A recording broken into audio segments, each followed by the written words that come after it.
ভালো রাজনৈতিক স্থাপনার মধ্য দিয়ে আমরা অপরাজনীতির বিলুপ্তি ঘটাতে পারবো। সেই রাজনীতির চর্চা আমাদেরকে করতে হবে। রাজনীতিতে প্রতিযোগিতা থাকবে, প্রতিদ্বন্দ্বিতা থাকবে, কিন্তু দিন শেষে গণতান্ত্রিক পদ্ধতিতে আমরা সবাইকে অভিনন্দন জানাবো, এটাই আমাদের রীতি হবে। আমাদের এখানে অনেকে প্রশ্ন করেছে, এটা কি জাতীয় রাজনীতিতে কোনো প্রভাব রাখবে? আমি বলতে চাই, ডাকসু, রাকসু, চাকসু বিভিন্ন নির্বাচন আমার ছাত্র জমানা থেকেই আমরা তখন ভোট দিয়েছি, দেখেছি যাদেরকে নির্বাচিত করেছি। এটা 80 দশকের কথা বলছি, 70 দশকের শেষের দিকের ছাত্র আমি। যারা ডাকসুতে নির্বাচিত হয়েছে তারা বৃহৎ কোনো রাজনীতির মূল দলের ছাত্র সংগঠন না হলে জাতীয় রাজনীতিতে তারা আসতেই পারে না। কারণ আমি নেব না, এখনো ডাকসুতে ভিপিজিএস পেয়েছে অনেক নেতা জাতীয় রাজনীতিতে আছেন, কেউ বা হারিয়ে গিয়েছেন। তাদের মধ্যে যারা বৃহৎ রাজনৈতিক সংগঠনের অন্তর্ভুক্ত ছিল তাদের কেউ কেউ জাতীয় সংসদে এসছে, বাকিরা এখনো পর্যন্ত লড়াই করছে, সংগ্রাম করছে আসার জন্য। আমি কারণ নাম নিয়ে বলাটা ঠিক হবে না, আমি তাদের উজ্জ্বল ভবিষ্যৎ কামনা করি, কিন্তু এখনো পর্যন্ত কামিয়াব হয় নাই। এটা হচ্ছে বাংলাদেশের জাতীয় রাজনীতি এবং ছাত্র রাজনীতির একটা পোস্টমর্টেম বিশ্লেষণ।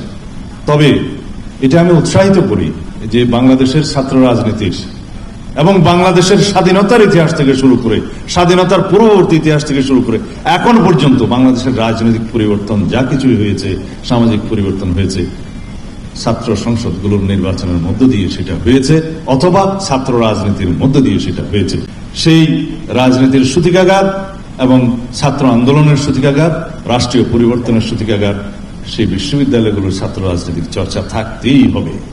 যারা ছাত্র রাজনীতির বিপক্ষে বলেন বা ছাত্র রাজনীতির বন্ধের কথা বলেন, আমি তাদের বিরুদ্ধে। কারণ রাজনীতির চর্চা, শিক্ষাঙ্গন, পাঠশালা হচ্ছে বিশ্ববিদ্যালয়, সেখান থেকে জাতীয় রাজনীতির নেতৃত্ব উঠে আসে ক্রমবিকাশের মধ্য দিয়ে। আমরা ছাত্র রাজনীতি করেছি, আমাদের সাথে অনেকেই বাংলাদেশের জাতীয় রাজনীতিতে প্রতিষ্ঠিত, তারা জাতিকে বিভিন্নভাবে রাজনীতির ক্ষেত্রে অবদান রাখছেন। আমরা অবদান রাখতে পারছি কিনা জানি না, তবে আমরা চেষ্টা করছি।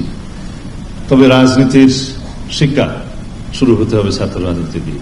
তবে এমন ছাত্র রাজনীতি চাই না যে ছাত্র রাজনীতি ফেসিবাদী গোষ্ঠী অতীতে নজির স্থাপন করে গিয়েছে।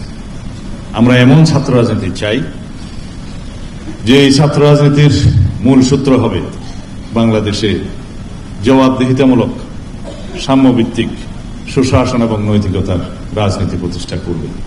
এটা আমাদেরই অঙ্গীকার যে আমরা এমন রাষ্ট্র ব্যবস্থা, এমন সরকার ব্যবস্থা প্রতিষ্ঠা করতে চাই সামনের জীবনে, যার মূল ভিত্তি হবে এদেশের সমাজের, রাষ্ট্রের সর্বক্ষেত্রে জনগণের কাছে জবাবদিহিতার রাজনীতি সৃষ্টি করা এবং সুশাসন, নৈতিকতার রাজনীতি সৃষ্টি করা, সাম্য এবং মানবিক মর্যাদা ভিত্তিক রাষ্ট্র ব্যবস্থা গঠন করার রাজনীতি আমরা অব্যাহত রাখতে চাই। সুতরাং আমরা এই রাজনৈতিক সাংস্কৃতিক পরিবর্তনের জন্য আমরা নিজেরা সংগ্রাম করি, প্রস্তুত হই এবং প্রতিষ্ঠা করি। এই আহ্বান জানিয়ে আমি বাংলাদেশ জাতীয়তাবাদী মহিলা দলের উত্তরোত্তর সমৃদ্ধি এবং বিকাশ কামনা করে বিদায় নিচ্ছি। আমার আজকের বক্তব্যগুলো হয়তো রাজনৈতিকভাবে অনেক কঠিন লাগবে, কিন্তু আমাদের অনুরোধ সাংবাদিক বন্ধুদের এগুলো খুব সুন্দরভাবে বিশ্লেষণ করে পজিটিভ দৃষ্টিভঙ্গি দিয়ে আপনারা প্রচার করবেন, যাতে আমরা বাংলাদেশের রাজনৈতিক সংস্কৃতির একটি বিশাল উন্নয়ন দেখতে পাই, প্রতিষ্ঠা দেখতে পাই, পরিবর্তন দেখতে পাই।